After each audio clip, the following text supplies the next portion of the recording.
Selamat pagi, selamat siang, dan selamat malam semuanya. Saya Kauna Winova selaku Ketua Kelompok 1 Matematika Minat dari kelas 12 MIPA 1 mengenai pembahasan fungsi turunan trigonometri.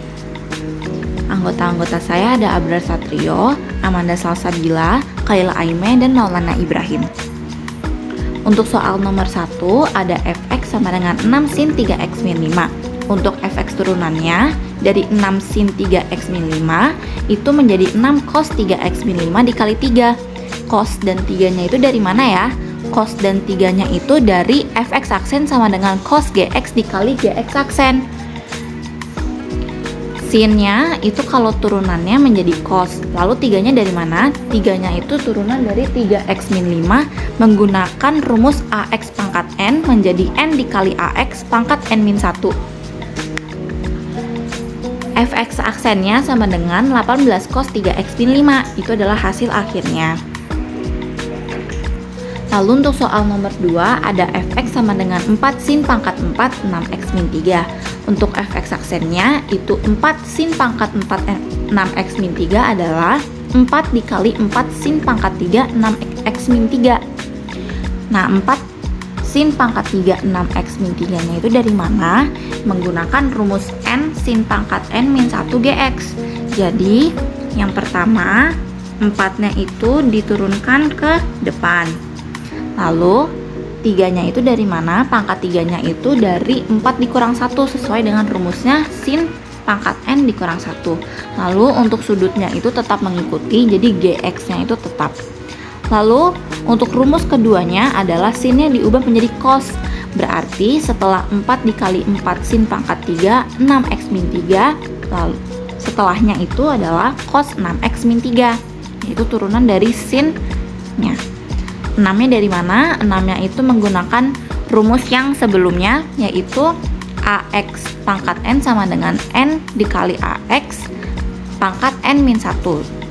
Nah hasilnya jadi 6 saja. Lalu kalau misalnya sudah, tinggal dikali-kaliin dan mendapatkan hasil akhir yaitu fx aksen sama dengan 96 sin pangkat 3 6x min 3 cos 6x min 3.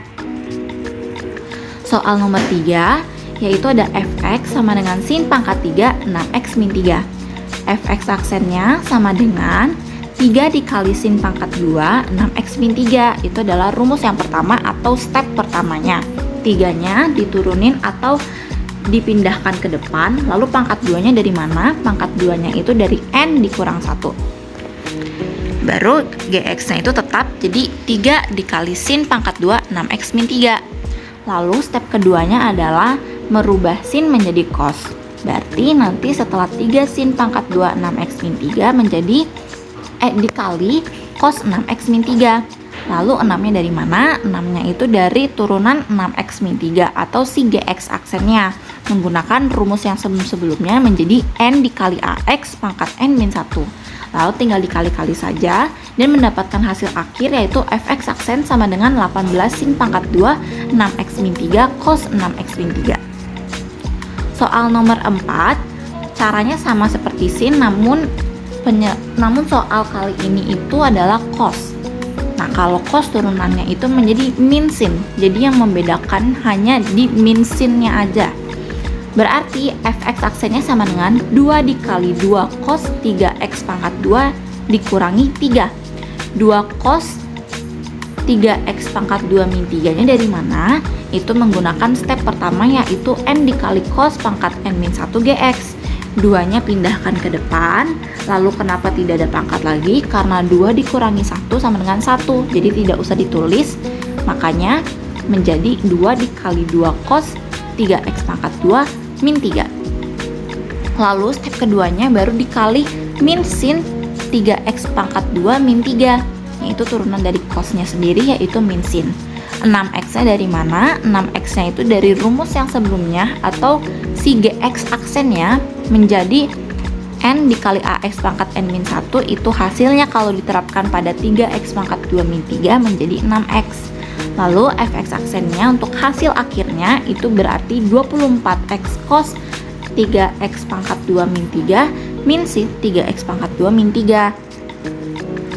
Soal nomor 5 ada fx sama dengan 5 cos pangkat 5 4x min 3.